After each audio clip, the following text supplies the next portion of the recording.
Assalamu alaikum guys, welcome back to my channel. I hope that you are all in the best of health and iman. Now today I am talking about Ramadan, my favorite time of the year, and if some of you follow me on Instagram, I'm sure you already know this, but I absolutely love Ramadan. I love the vibe of Ramadan. I love the fact that, you know, it's an opportunity for us to renew ourselves, our relationship with Allah. It's the time where I find people to be a lot more kinder to one another, and people are just a lot more sensitive. Their spiritual, you know, level just seems to be on a whole complete different level. So in today's video I'm going to talk about a few things that we can all do to prepare ourselves for Ramadan. Okay, so the first thing that goes without saying is the issue of intentions.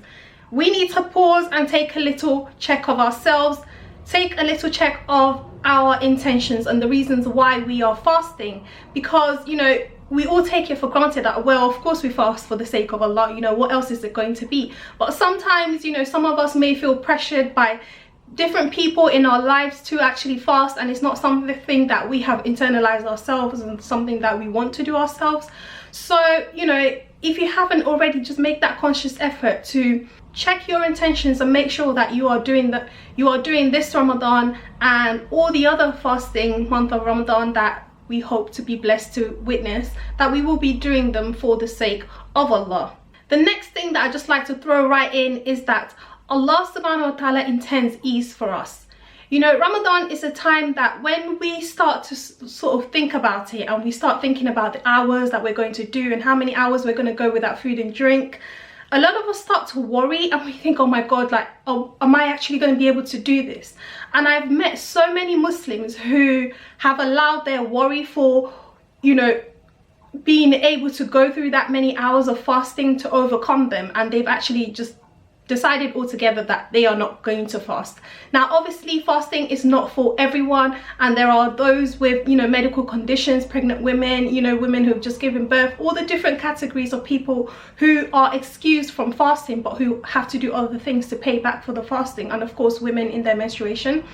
But those are different categories. But for us, for as long as for the most part you're healthy and you can do it, don't let shaitan overcome you with so much worry and anxiety about fasting, because Allah intends ease for us. He doesn't intend difficulty for us. And really and truly, if you believe in that quality of Allah, then just put your trust in Him and go for it. Fasting in the month of Ramadan is not something that Allah subhanahu wa ta'ala put there to create difficulty for us in our lives. You know, if Allah has made it a condition of Islam, then we as human beings, we as Muslims, we can take it, okay?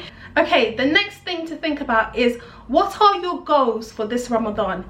You know, so many Ramadan have come and passed me across where I haven't really sat down and thought about the goals and things that I want to achieve in that particular Ramadan. And I found that the most productive Ramadans that I have had have been the ones where I have sat down and I have written down my goals. You know, go back to old school, get a pen, get a paper, sit down, actually think about the things that you would like to achieve in this Ramadan and how you're going to achieve them. In terms of goals, think about some of the things that, you know, you achieved last Ramadan that you would like to, you know, go a level or a step above that. Or it could be in terms of something that you're struggling with now that you really want to just get a grip of, whether it be something like, you know, praying on time. If praying on time is legitimately a struggle for you right now, then Ramadan is a perfect opportunity for you to try and build that. And on that note, I would just like to say that, you know, we make goals during Ramadan, but those goals should not only be goals that are for Ramadan. You know, what I mean by that is, say for example, in Ramadan you decide that, you know what, this Ramadan I'm going to try and pray the 12 extra rakats of salah every single day. Okay, that goal, try and extend it beyond Ramadan. Try to see it as something that you want to go beyond Ramadan, because Ramadan is like a point of self-reflection and a point of self-improvement, but then we should try as much as we can to sustain that self-improvement and self-development. We should try and keep those habits with us for life.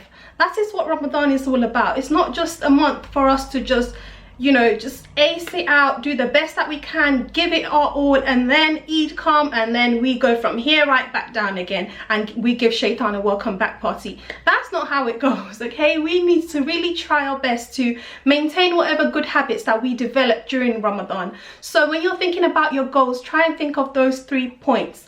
The next thing that I like to do is I like to take my goals and try and see how I can fit them into my daily routine.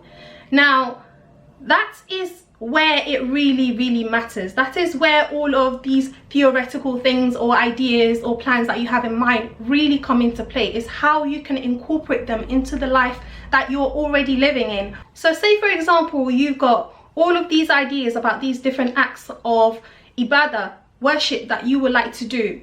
You need to be realistic with your goals, and you need to be realistic with how you're going to fit those goals into your daily routine. So say, for example, if I go back to the example of praying 12 rakats a day, you know that you're going to have to pray those extra 12 rakats a day, and those are your goals.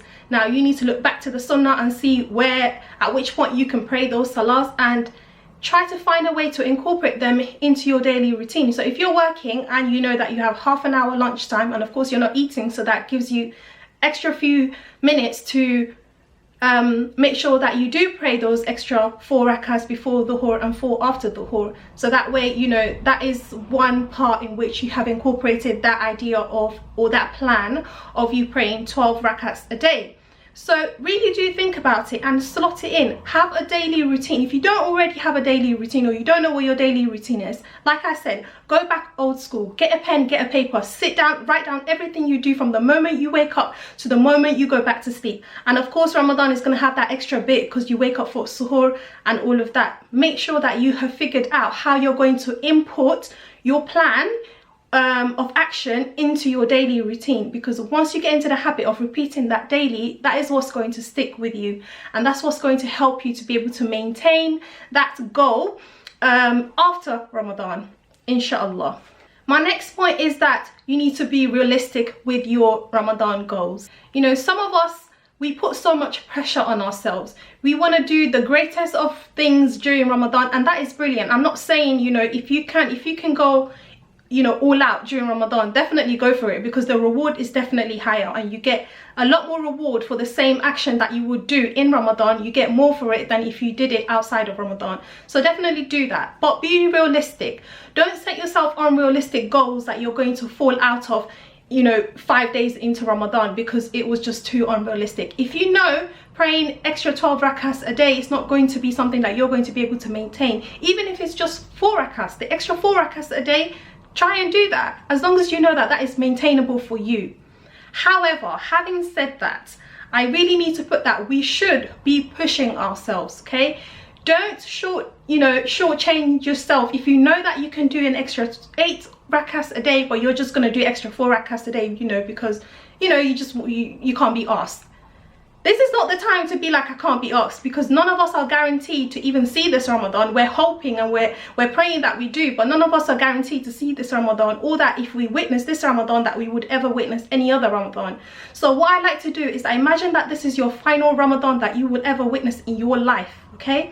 Imagine you're not going to be here next year to see the you know, Ramadan 2018, and Ramadan 2017 is all that you have. You need to make the most out of it. The next thing that I would like to say is that, you know, as much as Ramadan is a time of spirituality and a time for us to build our connection with Allah, what a lot of us tend to forget is our relationship with people. And in preparation for Ramadan, as much as you can, try to build good relations with people that you have fallen out with. And this is so hard, and I have avoided giving this kind of advice for the longest time because it was still something that I myself was working on. There will be people who have hurt you, okay? And for the most part, some of them won't even acknowledge that they have hurt you or that they have done you wrong, and they may not even ask for your forgiveness. But for the sake of your own good relationship with Allah, for the sake of your own peace of mind, for the sake of not having anything block your good actions from reaching Allah, just forgive them and let it go. And ask other people to forgive you. That if you have done them wrong in any way, ask them to forgive you. Whether or not they choose to forgive you, that is between themselves and Allah. Try not to start Ramadan in a state where you are angry with anyone or that you have ill feelings against anyone. Try and sort those issues out before Ramadan begins. Even if it means picking up your phone right now and just sending a generic text to everybody that you know, asking them that if you have ever harmed them in any way, they should please forgive you for the sake of Allah, then go ahead and do that. Because what it will do is that it will just clear off any baggages and just allow your good deeds to flow up to Allah and have it accepted, inshallah ta'ala. Okay, this next one is like a struggle for all of us, and that is trying to put together a healthy diet for Ramadan.